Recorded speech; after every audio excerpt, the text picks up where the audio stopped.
السلام عليكم ورحمة الله وبركاته. بسم الله والصلاة والسلام على رسول الله. Welcome all the sisters. Today we're gonna have the last episode, Tawheed and Other Belief Philosophy, episode number 6. And inshallah, b'idhnillah ta'ala, we are going to continue our coming philosophies and belief b'idhnillah ta'ala in 2023.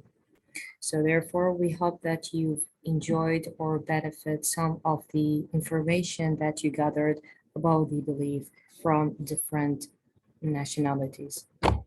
So we go to the similar belief.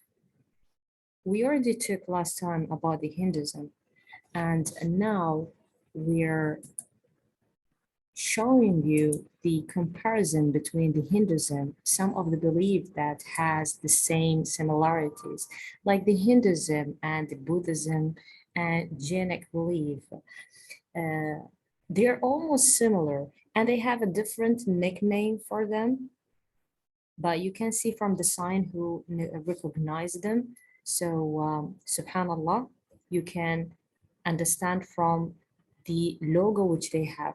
So some of them, if they see them, they think this is Nazi, but it looks like, you know, almost like the Hitler kind of icon. Okay, so most of them, the similar beliefs that we have for the Hinduism, Buddhism, most of them, they are the same.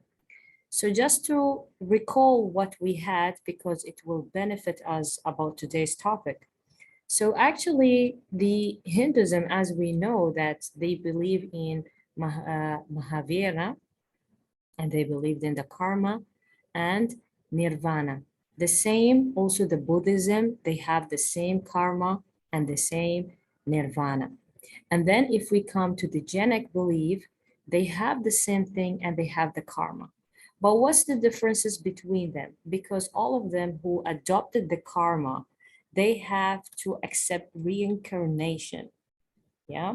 So because karma, as we said, it's like a punishment, it has to be here in this life.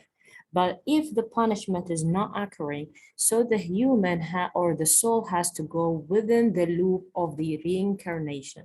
Hinduism, they say, as we explained before, you have to be poor in your life to get rid of the reincarnation. You shall not eat, shall not get married, you shall not enjoy, you shall not eat the sweet. This is what the Hinduism says. But in the Buddhism, they say be kind to the people. I mean, be kind in their life. They were talking mostly about the morals effect to the community and to yourself.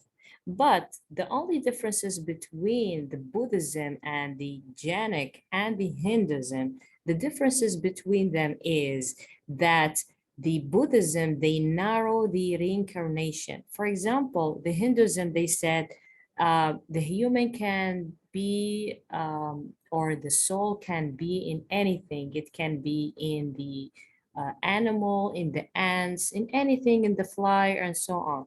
And also the Jainic, they have the same thing. They said that just be simple in your life to get rid of the reincarnation. Don't kill the fly, don't kill those insects, nothing. And depend on the moral also. So this is, it became more in advance in the culture, but the origin of each culture is the Hinduism. And the Hinduism, they have the Brahmi. They believe in the Brahmi. As we said, the one who has the good deeds, he will go to Brahmi. And the one who has the bad deeds, they will go to the animals like the dog and the pig. This is what the Hinduism said. But the Buddhism and Jainic, they try to fight the theory of the Brahmi, and they wanted to be away from that. They didn't want to be attached with it. So one of the things in Buddhism, they said actually it cannot be human to go to the animal. Logically, this is what they said. They said actually if the reincarnation is going to happen, then the soul will go from soul to soul. Okay.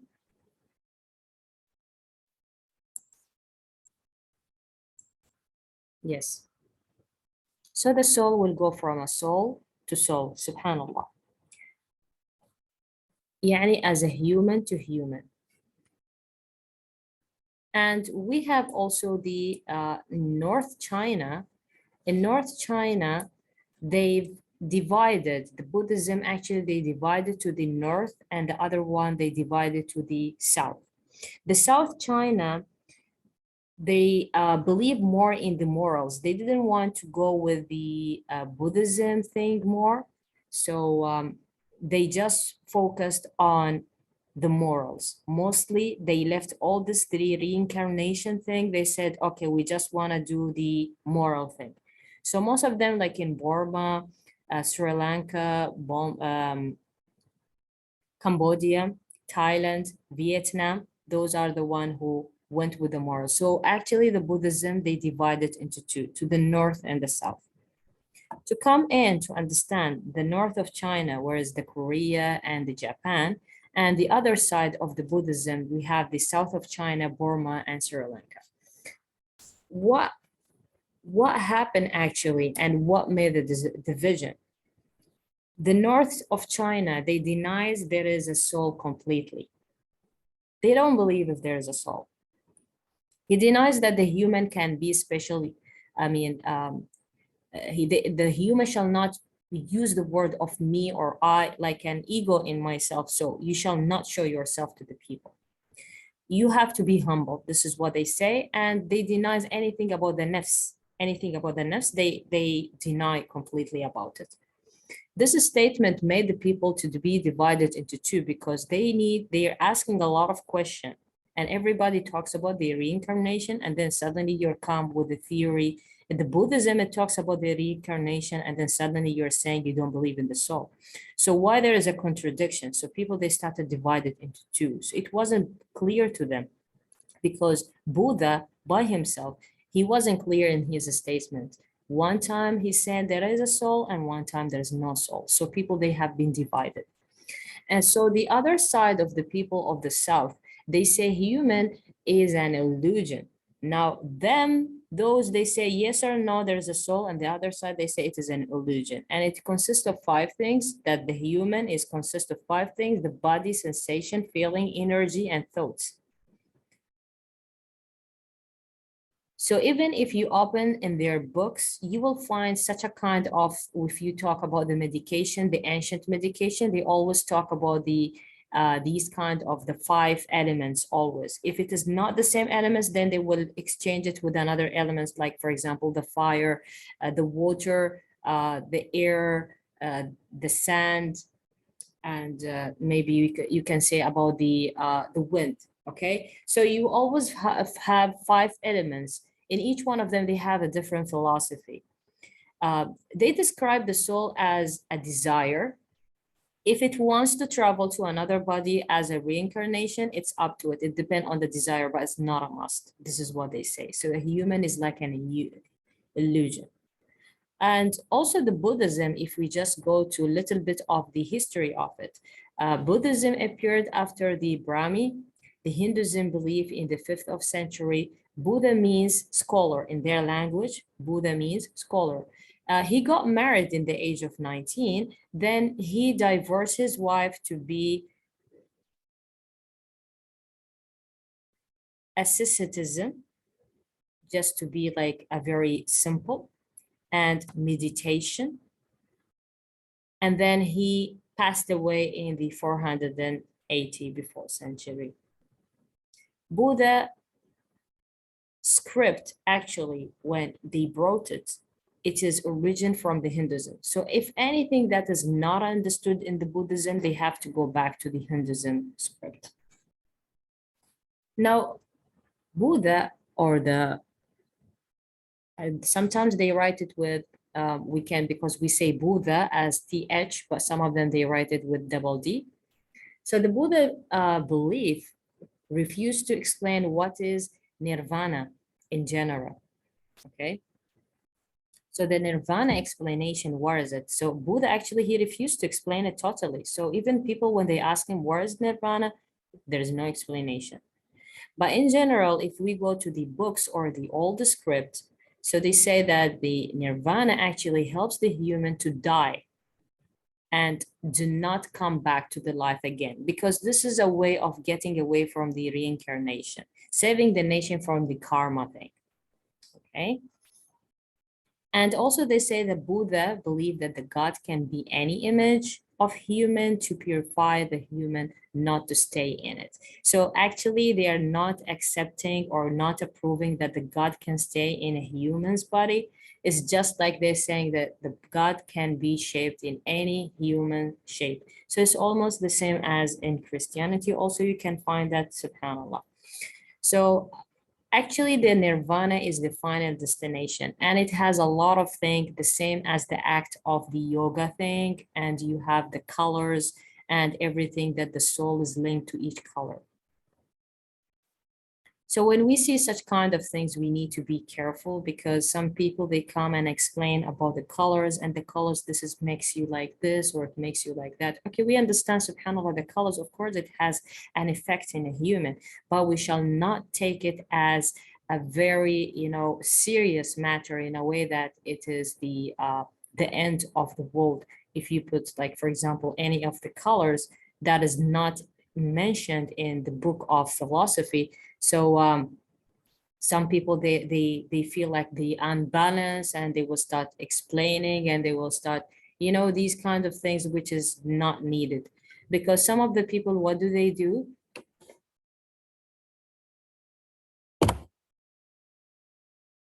Um, they explain about the colors in a way that it links to the soul, it links to your personality, it links and it goes with it. I mean, so wide, actually, maybe it can enter to their belief. So we don't want to go in the direction of that. We just keep the thing simple as it is. We don't exaggerate things. We don't go and find the books like where shall you put the color, where you put the mirror, where you put the reflection and things like that. So it's just the senses of things, and that's it. It's just a simple thing. But for them, actually, the colors has a different meaning. The colors has, the more you go till you can see here is the purple one is the purest thing. So if we go back, I mean, the topic which we wanted to explain about today, Confucianism. This religion is related to Confucianism, and Confucius' name, actually his name is Confucius, and he was, or it was there spread in the sixth back century, I believe. So this guy, actually, he's the one who explained or came with such a kind of the theory, and he added his philosophy. So actually he took this belief from different areas like the old Chinese philosophy, the Buddhism, and the Tai Chi or Tai Chi. Sometimes they write it like Tai Chi or Tai Chi. So he took this information and plus he add his own theory. Also, he add morals, relation, behave. Okay. This is what it talks about the Confucianism. This is what it talks about how do you behave, how do you treat the people, how to worship the god of the sky and the angel and the ancient people. It's the same theory of the Hinduism where they have to worship or they have to bring for example, they have to slaughter and they have to do a ceremony, especially for the dead people like the ancient one, predecessors, the great fathers, they have to do that. And the same thing, Confucianism, they have the same, and it is more emphasized. And actually, this is what they do mainly. So actually, they have this belief where it says the human, he's in the middle or the center of the universe, and the power of the heaven and the power of the earth, all of them, they unite in the center of this human, joining together. So this is what they believe. That's why I forgot even to put the picture. Sometimes when they want to do the Kung Fu thing, you always see like he's gathering he's doing his hands from up to down. He collects them and then he's making like whatever the air looks like a ball, like collecting the energy, the top and the bottom. And then like he's centralized, he's making it like a center to his chest. And then he push it to the front in a way that's showing there is a power that he can defeat his enemy. This is also in the morning exercises that they do. And even if they're gonna do the, let us say, the fight or anything, the action which they do is the same thing. But all of it, this is for them, it is almost like a ibadah. Yeah. It's not a sport, it's a part of it, like believe in it, like he is the center of everything, and bringing the power of the top and bringing the power of the middle, and then I am the center, and so on. This is how the action which they do, believing in the ancient soul, and it stays on this earth. So as we said, they worship the predecessors, they worship them. So they have the belief that the ancient souls, they stay on this earth. And soul, yes, it detached from the body if the person dies, and it stays with their families in this life again. They sacrifice for their predecessors, and they ask them to join by asking permission. Sometimes, like they have their images and wherever they have from their history, they ask a permission, like if they can move the picture to the hall of the celebration. So they're taking their photos wherever they have from the memory of those people. They take them to the place of the celebration and they start celebrate, because thinking that they're joining them. It's the same also for the ancient Egypt. So the Confucianism believe each family have their own grandfathers to worship. They have this. Every family, they have their own grandfathers to worship. And if the woman, she gets married, she follows the husband grandfather's also religion or belief, or whom they worship as a switching. Like if she was worshiping her ancient family, now it is, if she's getting married as a tradition, she has to follow the man. Each year they celebrate this kind of things for the bringing the food and so on for the dead people. And it happens 1 month of each 4 months. I mean, the 4 month in between, like after 4 months, and between 4 month and 4 month, there is 1 month that they do such a kind of thing. Also, they need to the photos. They are taking it out from the stores. Okay. I mean, if it is stored somewhere, they're taking everything out, and they need, and they say, today we are celebrating, or we're doing this for you. So we are taking a permission that, and so on, you know. So this is how they do it. They worship great people as well, like the warriors, the kings. So the same theory of the ancient Egyptian, also they believed in the kings, and also the pharaoh, they used to think that they are the gods. So that's why when Confucius, because his name actually was the name of the religion which they are in. So that's why they started to worship him when he passed away. Confucius, after he died, people, they start worshiping him. And that's why they worship this area here. I'm not sure if I put the picture, but I hope that I put it. Okay. So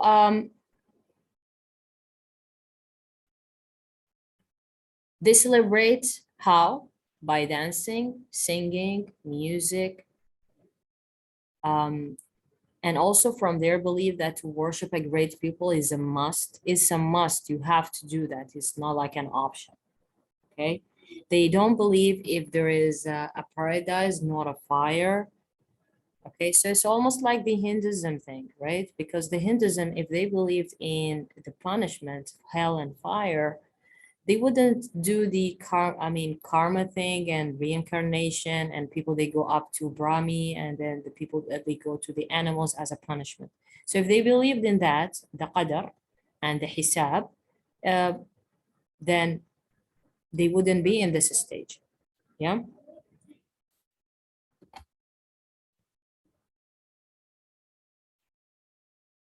So the way to be pure, higher level of worshiping through music, history, and meditation. This is meditation, the one which you know it as a yoga, when they sit and they do that kind of an action. So this is part of the religion where if you want to go higher in the worshiping, so you do that. And then here where it enters about the colors and things like that, how deep, how your thoughts can fly, how can you release yourself, how can you get out of the space, how can, and it is like it's endless if you hear about that. And there is a lot of books with the philosophy nowadays. They're making the people to be astray. So Kung Fu, as a shortcut, he removes the topic of life after death completely from the statements, and he denies to talk about it. Whenever the followers comes to him and ask him what will happen after the death, he never answered them. He is always trying to exit from this information, and he says, like, Confucius always replies to them, if we don't know, we don't have any information about this life, so how do we know about after death? And there is a lot of statements whenever they start asking him about the soul, they say, okay, if we cannot help the people here, so how can we help the soul? So he's always closing the door, closing the chapter on their faces of the discussion, like asking a question by a question. Okay, it's not bad, but because Kung Fu actually, his religion or his belief, he based it on the human has to have a good moral and he's honest. So if Kung Fu, he was honest and he didn't want to lie to them. So he said he just exit that topic because he doesn't have a knowledge of it. But if he knew about it, he would say at least something about it, but he doesn't know. So that's why he's replying them in such a way, like what, giving example to example. He never replied about anything regarding to the soul and the death and if there is a life after the death. So he was an ignorant. He was an ignorant, obviously it was that, and nothing was quoted in his books that they found out they talked about it. Whenever they asked him whether he muted or he asked a question on a question, or he replies a question on top of the question.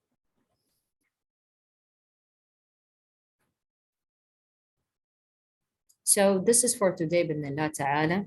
And thank you for attending. It is not a very long one. So we hope that we can join us for the coming, inshallah, lectures. As we promised you, we finished the Western woman versus the Islamic woman in January. And we started with the Tawheed, alhamdulillah, and the other philosophies in January until Feb. And then inshallah on March, we're gonna start the MVI with evil works. And then we're not going to take a long time because March also is short because we need to prepare for the Ramadan. So we're going to talk, inshallah, binillah ta'ala, about the woman fiqh before the Ramadan. So inshallah, wait for us to discuss about this topic, NVI with evil work symptoms, next lecture, inshallah, binillah ta'ala. The time and the day, it will be discussed and voted in the Telegram, inshallah, binillah ta'ala. And this is for today. Wa barakallahu fikum wa jazakumullahu khairan. If anybody has a question, please come forward.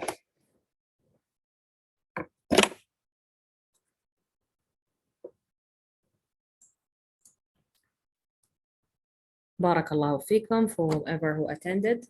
Jazakumullahu khairan. Assalamu alaikum wa rahmatullahi wa barakatuh. Subhanakallahumma bihamdik. Ashhadu an la ilaha illa anta astaghfiruka wa atubu ilayk.